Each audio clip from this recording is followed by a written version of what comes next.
Hi guys, and welcome back to another episode. This is my very first car, a Land Rover 110 from '84. After I had just gotten my driver's license, I rented this vehicle.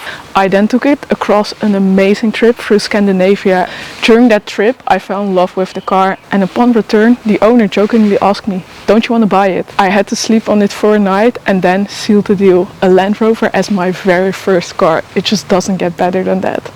After that, I traveled all over Europe for 2 years with this car, and it never once let me down. It has always brought me home, and soon you'll see why. As you can see, this Land Rover is kitted out with a really nice habitat. I believe the habitat was put on in '88, so it's pretty old as well, but still works really nicely. It's also really cool is that I'm the third owner of this car.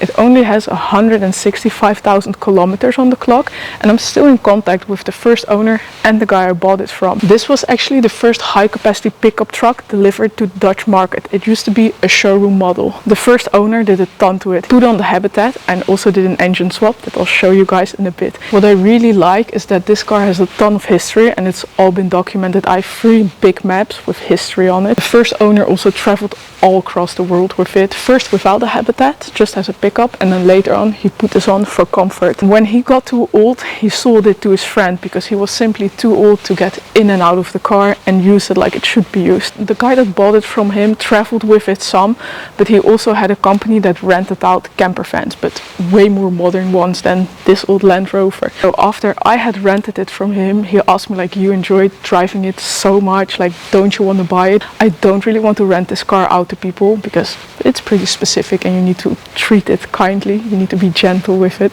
And that's how I bought it, and that's me being the third owner, which I think is really cool. I hope that I never have to sell it because I love this thing to bits. Now let's have a look under the hood.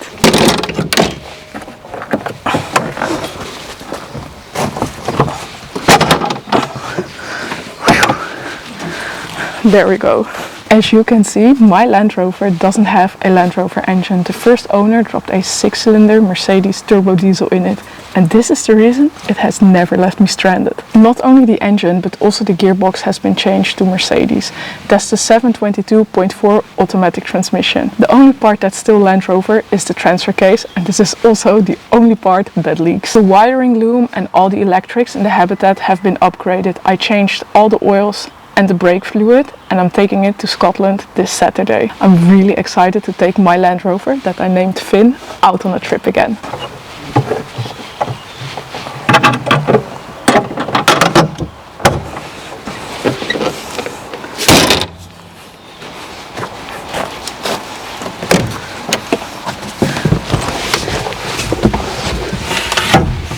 Welcome in my Landy.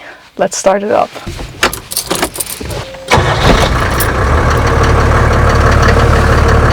Always runs. It's like a truck. It's like driving it feels like driving a big truck. I absolutely love it.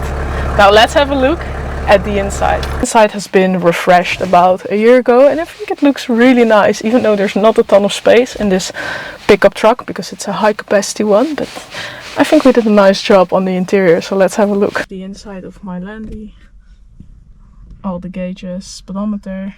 Added a little microphone so I can call while driving. I have the mid console. I have heated seats, as you can see, CB radio, and with these buttons here and there, the green ones, I operate my lights. A radio, charging port, another charging port for the passenger, which will be my dog, a nice Exmor trim cubby in the middle. Really like is that I had the roof reupholstered and I added these.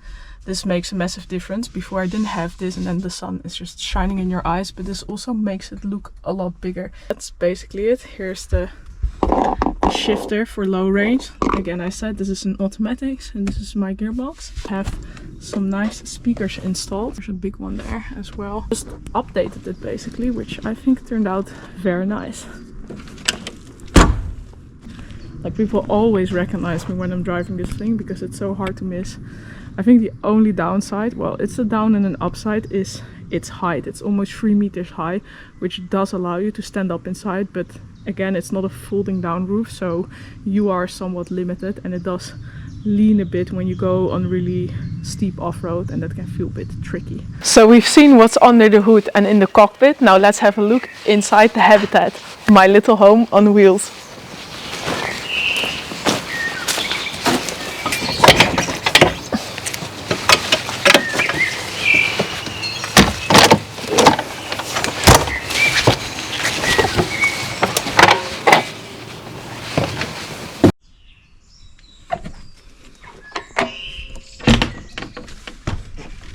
So here we enter. That's where you turn on the light, and voila, my tiny home on wheels. So pretty obvious, up here is my bed. It is big enough for 2 people, but I just sleep in it with my dog. So up here I have some storage. This is for my small vacuum cleaner. Here I usually just put random stuff. You can see that this has all been renewed. So now up here in my bed I have light as well, and I have chargers. I kept the original lights because I think they look really nice, and yeah, now I have charging points as well. We have the bench where my dog usually sits, and underneath it, I'll show you, you have a hole here you can grab in, and then here, I don't know, you can't see very well, but in here my water tanks are stored. So I have some extra storage space, table, another seat, so if you're with multiple people, a window, put a new fridge in, put a Dometic in, it's currently on. Nice, it's cooling well, has a little freezer up top. Yeah, it's actually pretty cold. I have all my switches, so this is to turn the battery on and off. Here you can see how much volt there is on the main battery, along with some other things. And this is actually a panic button, so look what happens when I press it. You can see what happens, right? Let's turn it off. So yeah, that's pretty cool. To operate the lights on the outside, as you can see here. Then these are for the sides, so I can turn those on as well, as you can see. The kitchen, there's no water in it yet, but it does work. You can hear there's no water in it yet, but that's my sink. Here I usually cut stuff, and this is where my gas stove is supposed to be. I still need to hook this up and clean this a bit, but yeah, this is where usually my gas is. I have an LPG tank under the car, so it lasts me a really long time, which is nice. It only has 2 pits, so that's quite good.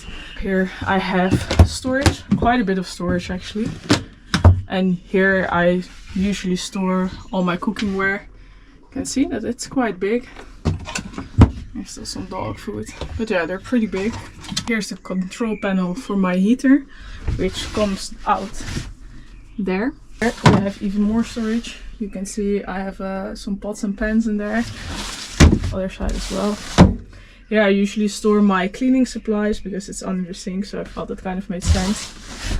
Then here I have some drawers with a bunch of screws, nuts, some tools, first aid kit, spare parts, that kind of stuff. Here I usually have my cutlery. Like, I still need to clean all this, guys, but just to show you. I think is really cool about this Habitat is that it's almost 40 years old as well, but it's still in such a great condition. And it's actually really comfortable and big enough for me to full-time live in. I've lived in this car for almost 2 years. It really does feel like a tiny home on the wheels. Like, it's great. It's not it's heavy. It's pretty heavy, and yeah, you can't do hardcore off-road with it. That's why I'm building out the Volvo, but it's so comfortable. It's really nice, and it's still plenty capable to take you many places. So yeah, I really love this thing. I hope I never have to sell it. And I can't wait to explore Scotland. Just in a few days, me and my dog will be going on the ferry. Today I took him to the vet, so he got dewormed. His rabies is still valid, so I'm really excited to get going and get out of the garage for a bit. It's been getting frustrating. And I'm sure many of you are wondering what's up with the Volvo. So let's dive into it. Casual with my Volvo build. There's just one really big issue, and that's that the deadline for my engine keeps shifting forward. It was supposed to be returned to me in March.